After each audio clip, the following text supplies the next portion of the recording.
Hey kids, we do not have to memorize the times table of 2-digit numbers. Let's see how quickly we can write it in few seconds.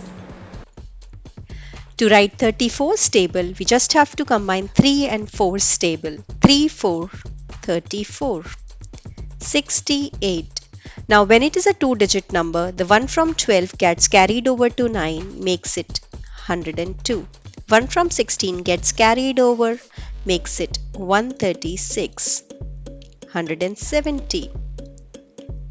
204.